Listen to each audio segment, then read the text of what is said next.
Good evening, guys. It is Thursday, January 7th. There's quite a few new members that's just joined this week. So I am going to go over a few of the basics that you have to know in order to even attempt to start day trading. So number one, read the day trading lingo folder. Study it, know it like the back of your hand, know what every emoji means, and if you can't recite it, like literally word for word, and know every single acronym, every single emoji, understand what's in there as far as teaching you what a role is, it teaches you position sizing. All of those things are things that if you're day trading and you don't have the answers to those questions for me, then if you haven't failed yet, you will fail. I'm letting you know this because I try to teach you guys all the things that I failed at in the past. They tell you you've got to fail to succeed, and most people that are very successful failed quite a few times before they actually made it.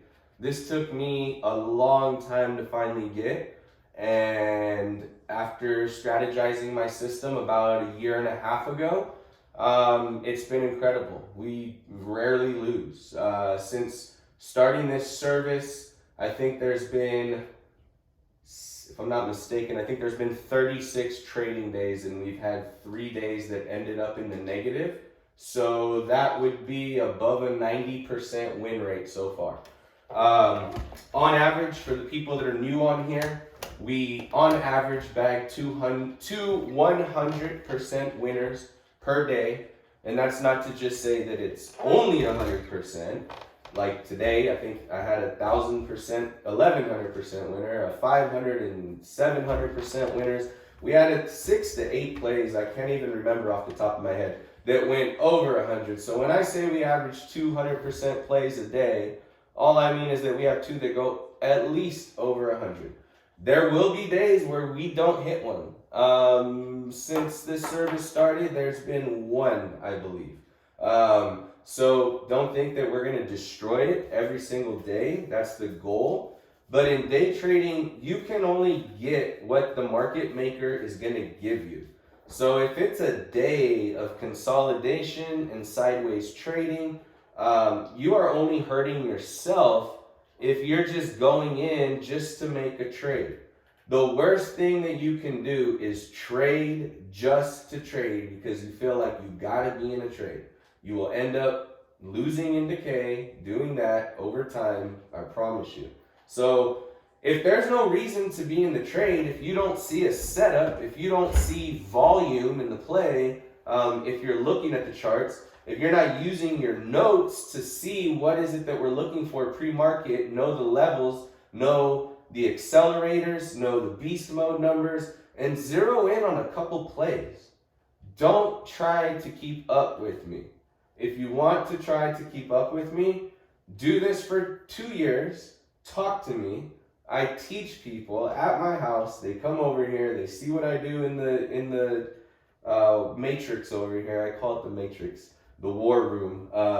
They come over here and they see, and it's incredible. It's an incredible experience to be a part of and to see, especially when you can appreciate what's going on after day trading for 2 years and seeing what this is all about.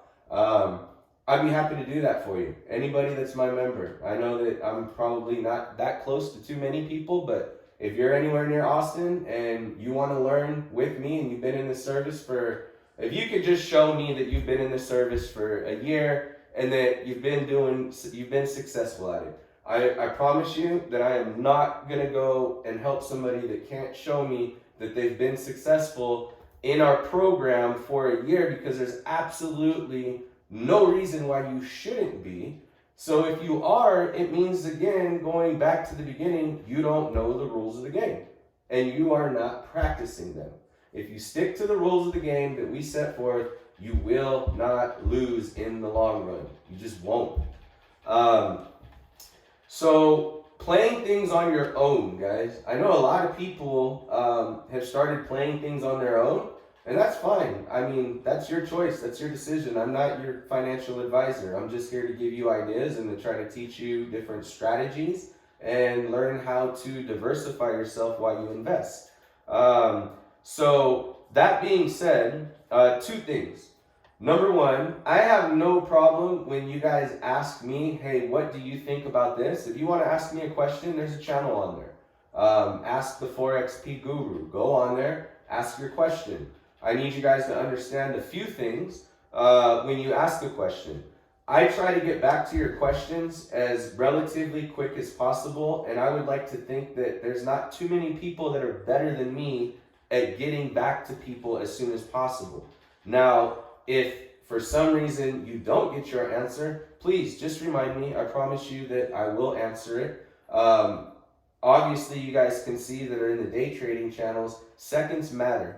So if I'm in the middle of a bunch of trades, I am not paying attention to any messages coming into me. So another thing that I would like to reiterate, if you ask me, should I swing this overnight? Should I sell this? Should I buy this?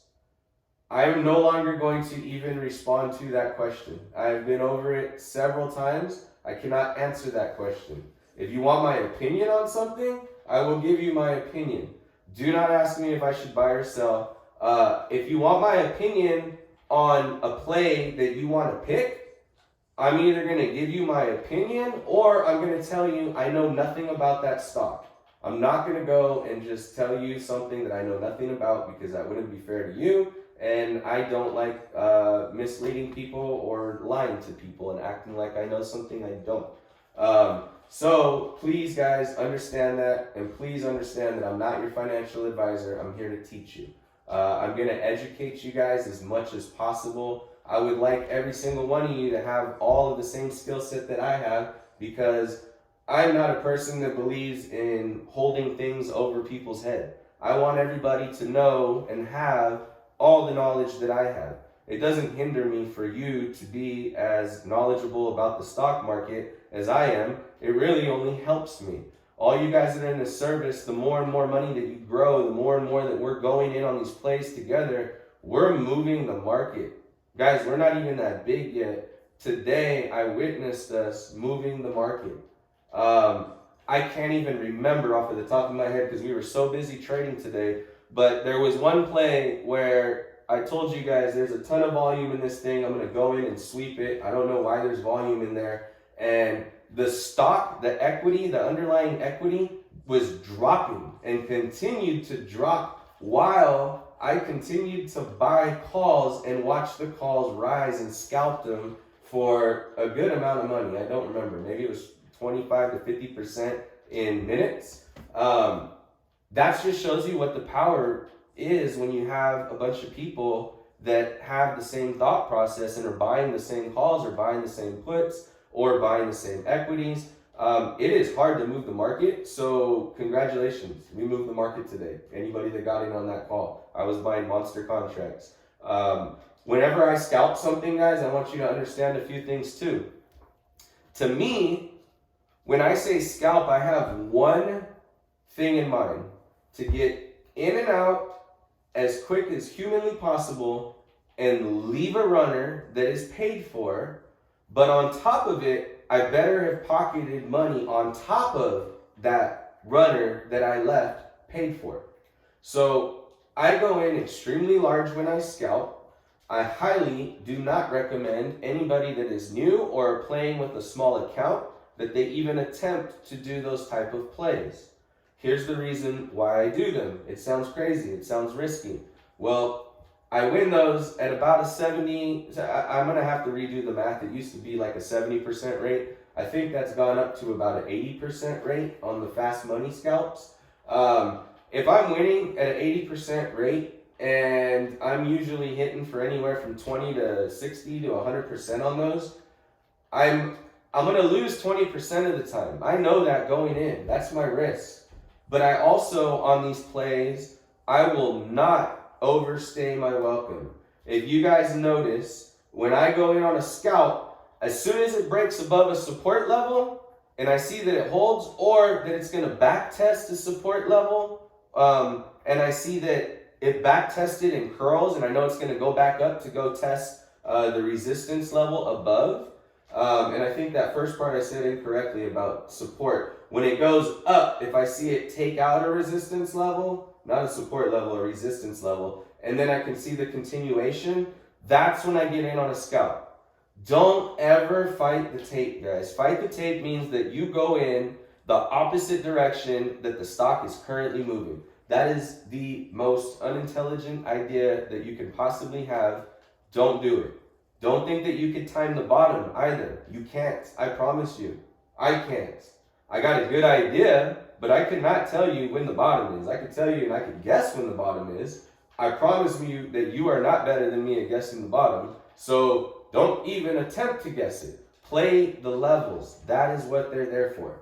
So back to fast money scalps. If I win at 80% of the time for 20 to 100%, and I lose 20% of the time, but I get out immediately when it fails, so the most I ever lose on a scalp play is 25%. Usually I'm out at 10%.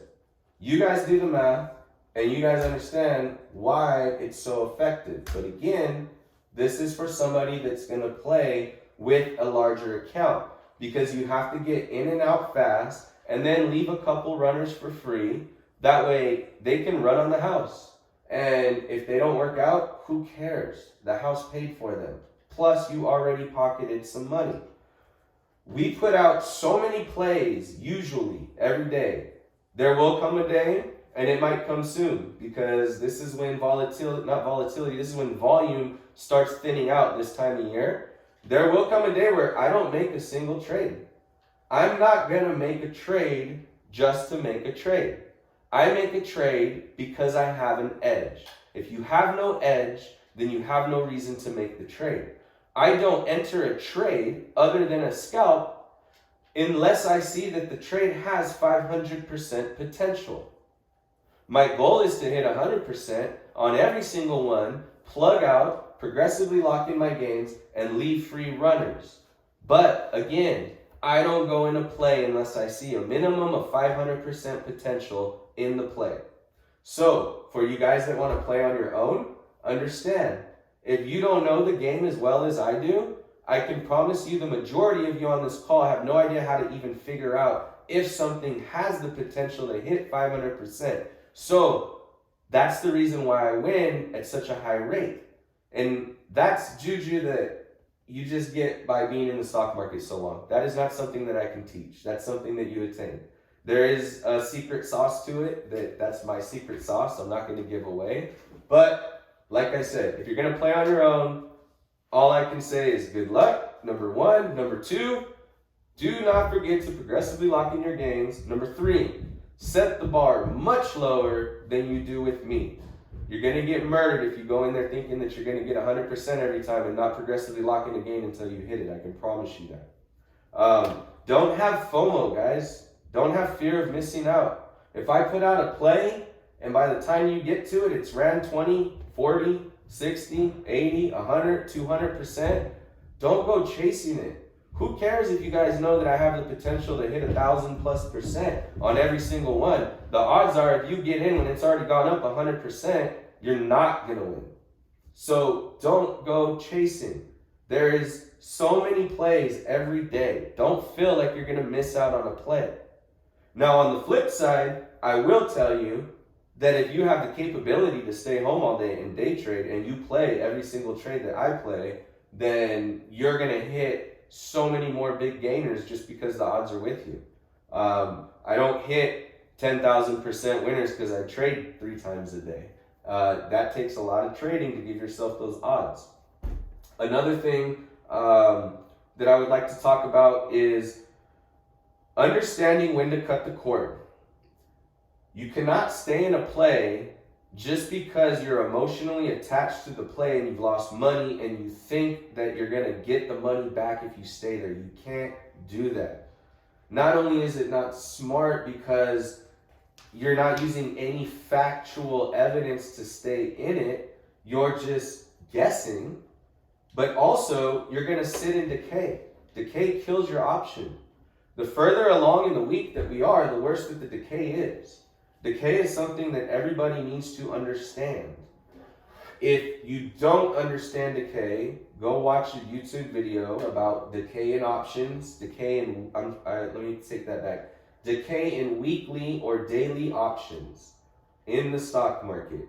Research it, read it, get to know it.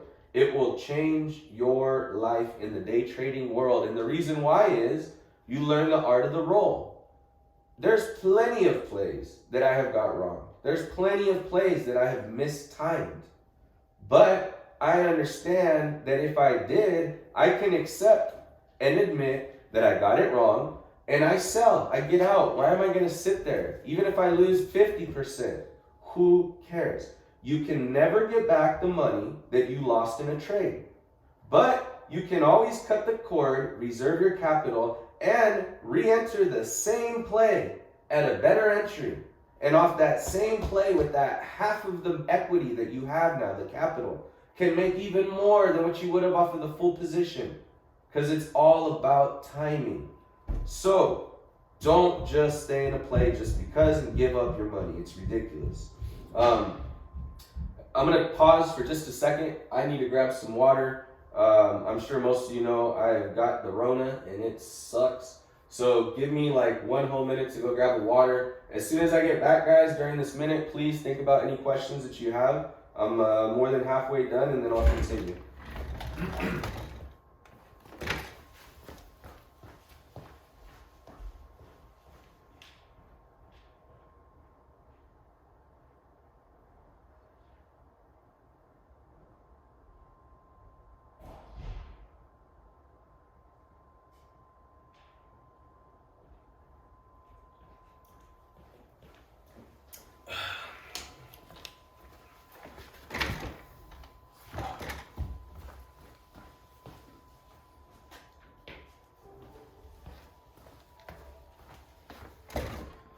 Okay, questions, comments, concerns, anybody?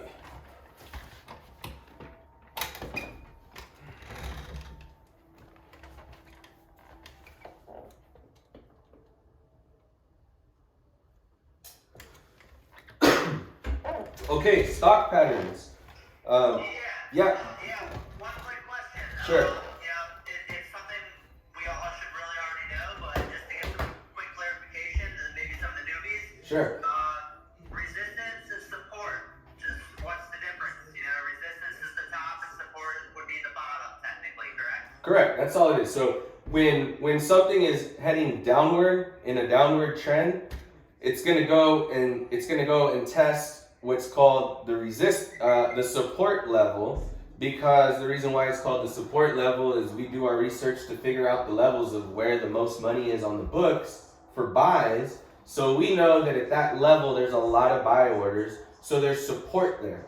But now if more people start selling than there is buyers, obviously then the thing starts tanking. So if it takes out a support level, then we know that the next big support for buys does not tell whatever the next level that we put is. So obviously these things are not perfect, but they're damn close. So yes, support is when it heads down, it needs to find support so that it can curl back up and test resistance. So anytime a stock is in an upward trend, as soon as it gets to that level, the reason why it's a resistance level is because there's a whole bunch of sell orders on the book at that level. So you guys have to understand there's a million things that move the underlying stock. You have no idea what's going to happen every day. You can have a person come in that's been in Tesla since day one, and they've made so much money that they just say, screw it, I want to retire, I'm done. If that person goes in and sells their massive stake in Tesla, the thing's going to dip. It is going to dip fast. Also, on the flip side, somebody can have a sell order like Tesla. I promise you, when it hits $1,000, it's going to dip. It might blow through it and rip, but at some point it's going to dip and it's going to go back down below 1,000, and it's going to be a really tough level to break. I'd be surprised if it's not. Now here's the reason why, so you guys understand. Round numbers are magnets in the stock market. The reason why they're magnets is because I don't know anybody that goes in and sets a stop loss or a buy order at $829. I'm looking at Tesla right now on my screen. So I don't know anybody that goes out and puts a buy or a sell order in at $829.27. You don't. People put them in at a round number. So at 1,000, I promise you there's so many people ready to take a bunch of profits at 1,000, there's gonna be massive sell orders. That's why it's gonna be such a hard level to break through. But once it can, the buy orders will fly in because they'll know that it broke that resistance and it can continue to go. Does that make sense?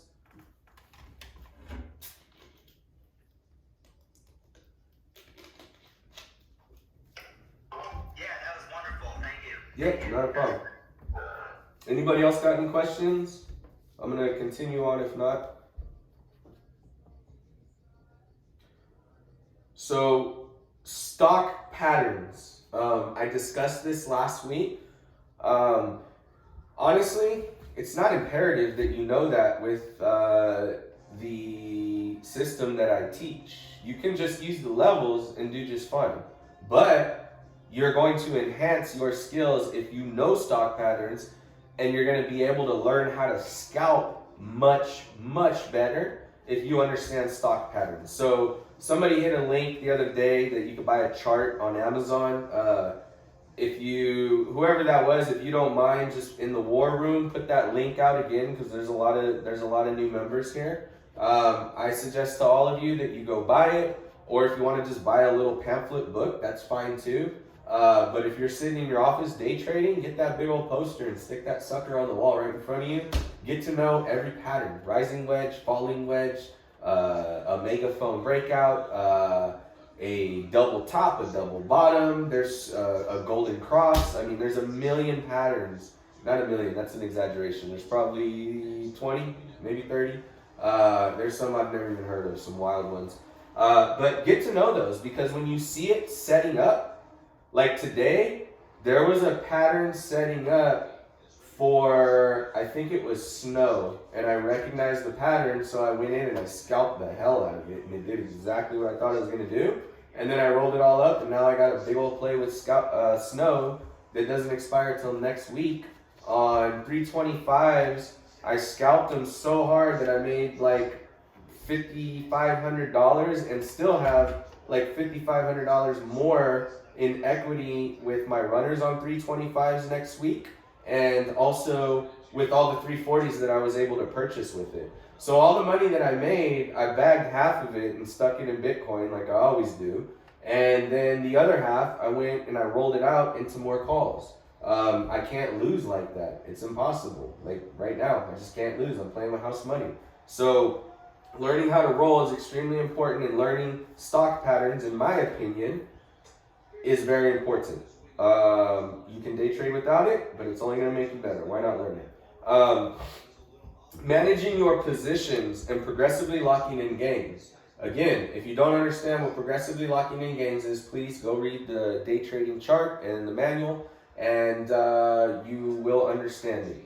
All it means is that we buy multiple contracts. As we go, we have levels as far as percentage gains that we're targeting. As soon as you get to one of those, you should start selling partial positions of your contract. The way that I personally do it, I do not buy anything other than multiples of 4, and that's because I plug out 3 times before I leave my runners. At what percentage I'm going to plug out, it differs on every single play, and it is impossible for me to give you any type of chart to explain that. These are things that are determined by your risk level. These are things that are determined by the size of your account. These are things that are determined by what your goals are to accomplish, your financial situation. These are not things that I can help you with. These are things that you have to figure out on your own what is best for you. So, most of the time, if it's not a scalp, if it's not, if it's something that it's a regular play that I can see setting up and I got conviction in it, and I tell you guys that it's the full size position that I'm going in on. Normally, I'll start to plug out at like 25, 30%, And then depending on how it's moving, if it's moving slow, you got to take what they give you. Don't sit there when it's moving slow. If you haven't plugged and made money and you're good, don't just sit in decay. So I'll plug out at 25, 30% of one contract, or I should say a quarter of my positions, and then I'll target anywhere between 50, depending on how it's moving, to 80% to plug out the second time, and then anywhere between 100 to 150% to plug out the third time. All of those I'm plugging out, progressively locking in my gains with a quarter position. By the time I'm done doing that, I've already doubled my profit, and I'm sitting there with my quarter position that is paid for and absolutely free and can go run to the moon. That's the way I do it. That's the way I teach it. And I don't recommend anybody try it any other way. Here, you want to play? Here you go. Sorry, my son walked in my office trying to play Fortnite here while I'm trying to play baseball. Anyway, so understand what progressively locking in gains is. Also, understand that when you're buying an option, we're not buying options to hold them. People don't buy options to hold them for any other reason, but it's a long-term play that they're just leveraging the stock, or it's a long-term put that they're just hedging their large equity position. So you buy options to trade them. Don't hang on to your options, and don't not take your gains when they're there. I have so many long-term options in my portfolio that are up hundreds and thousands of %, and they're all runners. None of those are the position that I went in with. I've already taken all my profits. Now I just got runners. Once my runners get above 1,000%, there's no point in being in them anymore. They're not going to gain that rapid at all anymore. So at that point, when I get an option that's up anywhere between 500 to 1,000%, the majority of the time, I'm going to sell it. And then with the profits, I'm going to go buy a whole new position, and I'm going to use half the profits or the whole profit, because I've already profited a ton, and I'm going to go roll out to a further out of the money position, because it's going to gain percentage much faster than the way in the money positions. I would like everybody to understand what in the money means, at the money, and out of the money. If an option is in the money, you know, the line that you guys see on your options trade, it's always right at around whatever the underlying stock price is. If you're below that line, you're technically in the money. I don't call it in the money until you're 2 steps below that line. If you're right below that line or right above that line, I call it at the money. If you're 2 options above or more than where the line is, you're out of the money. The further out of the money you get, the riskier it is. Also, when you're day trading, the further out of the money it is, the more money you will make when your play works out. So in the money is much less risky, but it's much less lucrative. So this all goes back to, what is your situation? What is your financial situation? What are your goals? What is your risk level? What are you trying to accomplish? I can't answer those questions for you. Those are questions that you have to answer yourself. But I give you my exact play. The reason why I give you my exact play is because I looked at that play and I saw the volume in that play. It might be $100 out the money, but there's massive volume in it. So I'm going to play it because I know it's going to move. So I don't recommend going and trying to be safe and go, oh, Anthony's playing something $20 out the money. I'm going to go buy it $20 in the money. Like, I don't recommend that. You could if you want. It's going to be much less risky, but you're not going to make much money if you make any money. So either way, know your risk level and understand what all of those different things mean between in the money, at the money, and out of the money, and how it works with risk and reward. Again, these are things that you can research on YouTube. As far as reading charts, I know I kind of went over a class the other day on it. I'm working on with a buddy of mine, and I'll figure it out soon how to get us all on a video call where you guys can have access to my screen, and we'll go over a more in-depth analysis on analyzing charts. That is all my piece for right now. If anybody has any questions at this point, if you can write them down, we'll go over them shortly. I'm gonna open it up to Chad. If you guys notice, there's a new channel for crypto. Chad is awesome at crypto, and we have another guy on here that's also awesome at crypto. So they're going to be running that channel from now on. I want everybody to understand that those are not my recommendations, but I wouldn't put this guy in charge of the channel if I didn't trust his recommendations and think that they're going to win at a high rate.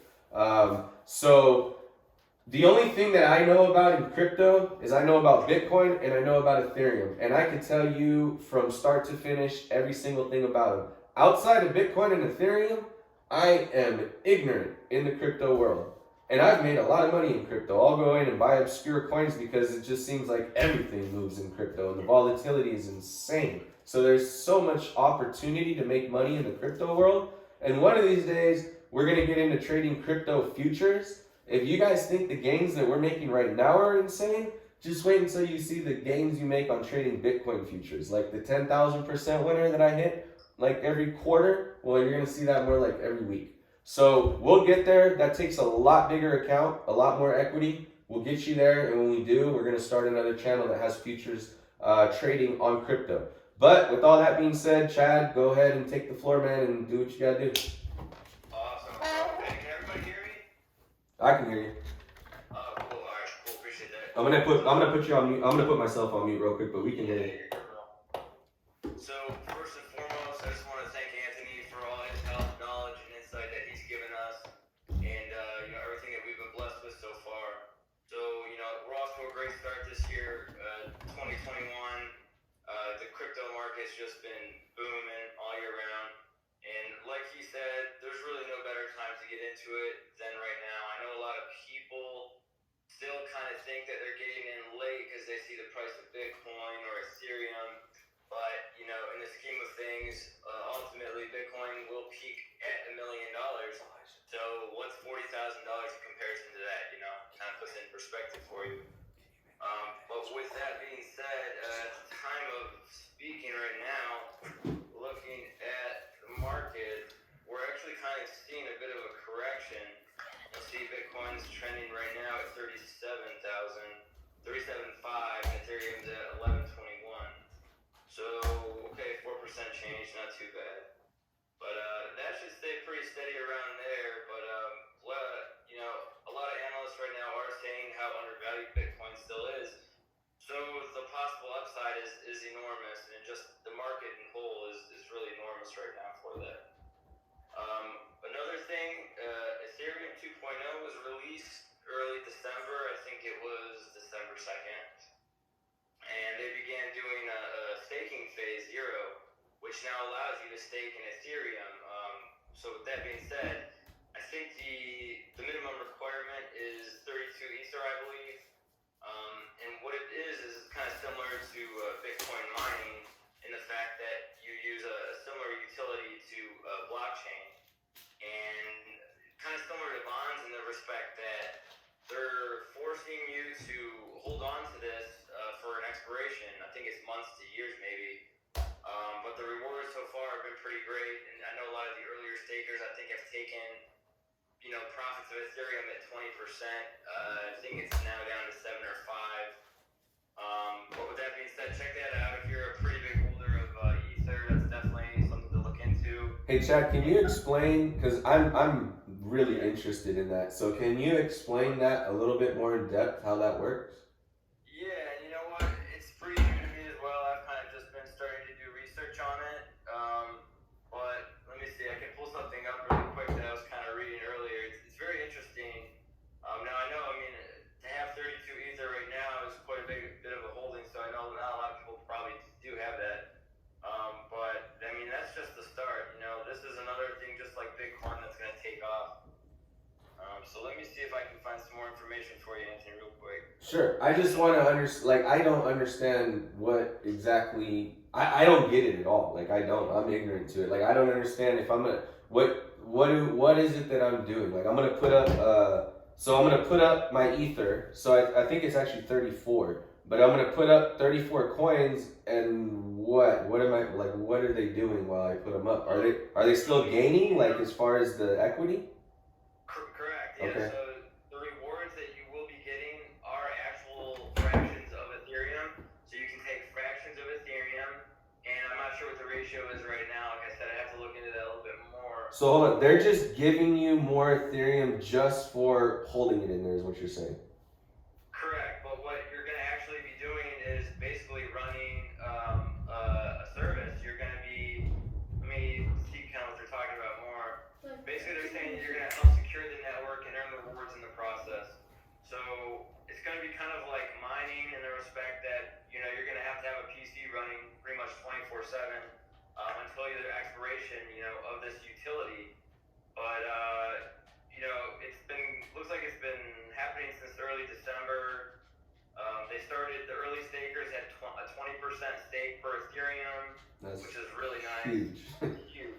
huge, bro, huge. So, you know, it's actually dialing down now. It looks like it's went from 7% recently to 5%. There's just so much information on this right now, man. It's such a new thing. Like I said, they're still in phase 0.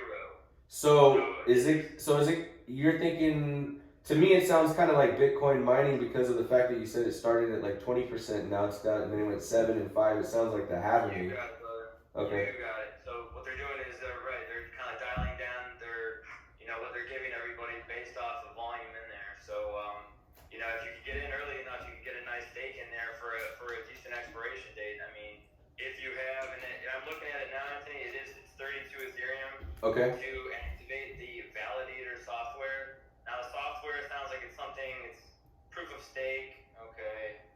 Still reading on it a little bit more, but hey, I'll keep you posted if you just stay tuned to the Night Watch channel, and that goes for everybody else too.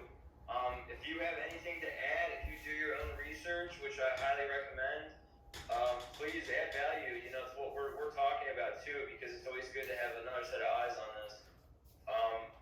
So I don't have any experience doing the staking, Anthony, for Ethereum yet, but it does look very promising, and it's very novel. So yeah, once you get me information about that, dude, I think I have at least that much. If I don't, though, I mean, that's just stupid to not get in. I would go sell just a little tiny bit of Bitcoin just to go stick Ether sitting in there making money. Right, you're not selling it, man. You're hodling that shit anyway, so you might as well be making, you know, accruing more Ethereum while it sits in there doing jack shit. Exactly. Okay. Can I chime in a little on Ethereum? Yeah. Since it was at about 250, that was one of my first crypto coins I ever got obsessed with.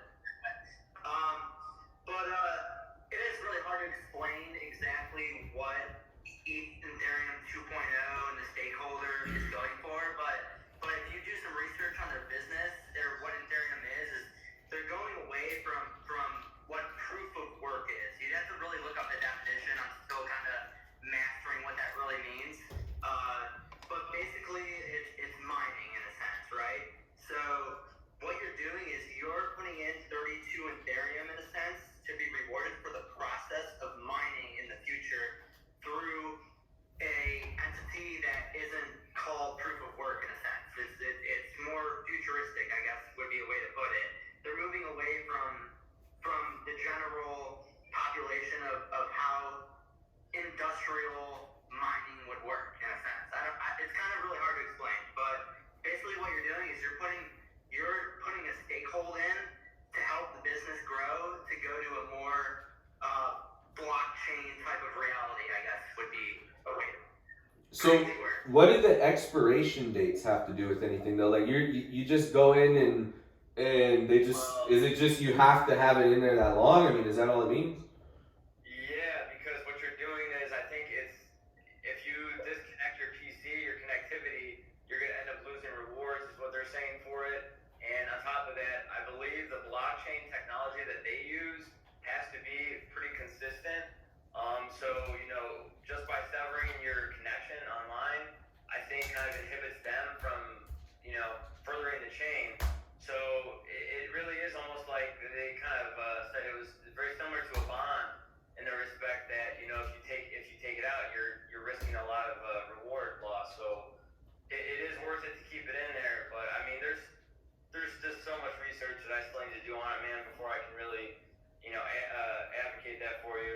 And then, well, yeah, I'll get back to you on that. Whenever you get the info, just post it on the post it on your channel, on the crypto channel. But the other thing that I would be interested in understanding and learning is I'm assuming there's no way that I can hold on to this crypto in any of my platforms, that I would have to put it on a specific platform and have basically just have it there in their platform. Is that correct? The validated software, yeah. So that's what you would have to do is you download their validator software, similar to like what Bitcoin uses for certain mining software, and you would hold your Ethereum, the 32 Ethereum, in their validator software.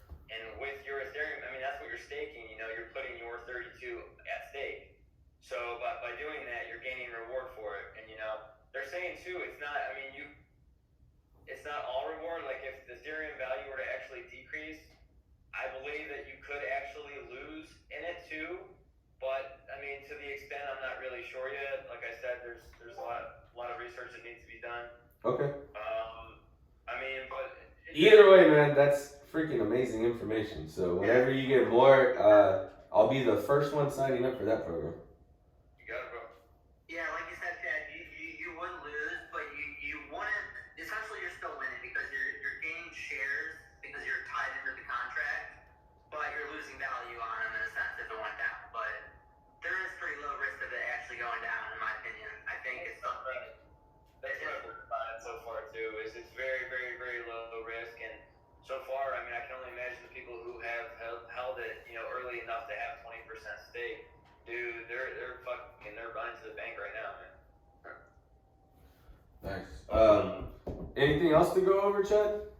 Yeah, really quick. Yeah. Just for anybody who's unfamiliar with what's going on in the XRP situation and the SEC, the SEC has a lawsuit against Ripple in particular for unlawful, I guess, giving away XRP at a discount.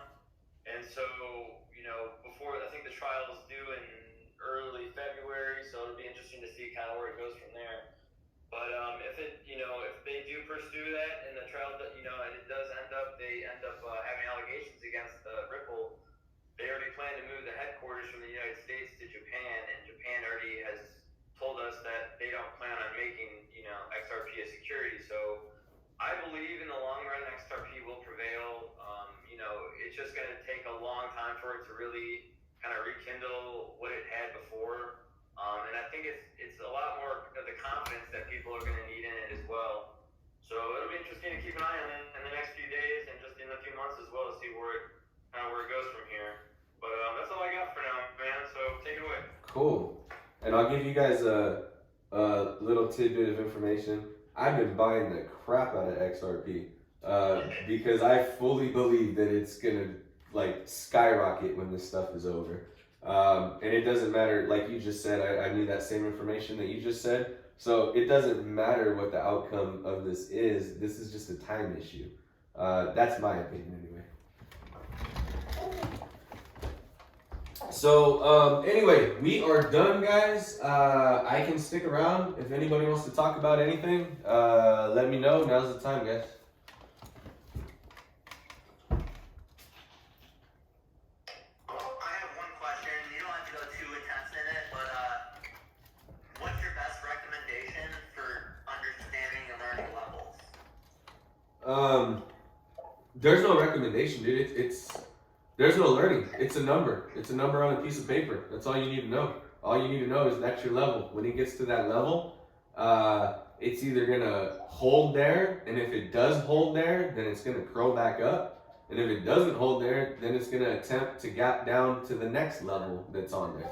So there is no understanding levels. I mean, there is to an extent, but you're not making charts, so you don't even need to worry about that. Basically, if you want to go understand levels, you can go research it and understand how to set levels, but I already give you that information, so you would basically just be wasting your time and doing twice the work.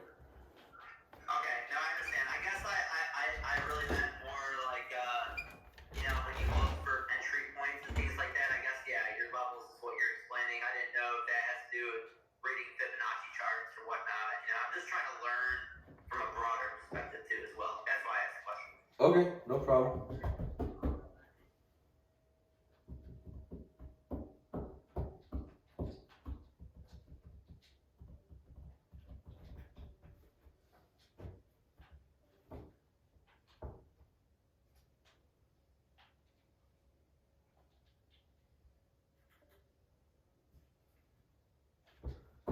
A Pie, got any questions? J Pie? No, man. Great stuff, and we're just excited to be here. I'm excited to get back on a baseball field when I don't have corona. Anybody else? Jesus, Kristen, Oscar, Randy, any questions, any of y'all?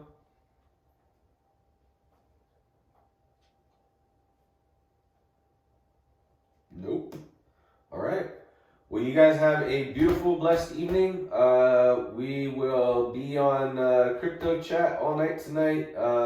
Chad will be running that. I don't know if any of you saw the madness last night. I will tell you that Chad's worse than me when it comes to vulgarness. So be prepared if you're going to be on the After Midnight channel. It's not for the faint of heart. Anyway, check it out tonight, guys. If you want to get into crypto trading, there is just, the runway is insane of how much money there is to be made in crypto right now. I mean, you can almost just throw darts and hit something and you're gonna make money as long as you're looking at it as a trade and not as a hold. So check it out, have fun with it. It's a whole new thing. It's all included in your service, doesn't cost any more money, and just gives you more opportunity to make more money and expand your knowledge in different things with investing. So anyway, we will chat next week, and I will be on chat with you guys tomorrow morning with all my charts, and you guys have a wonderful, wonderful evening. Take care.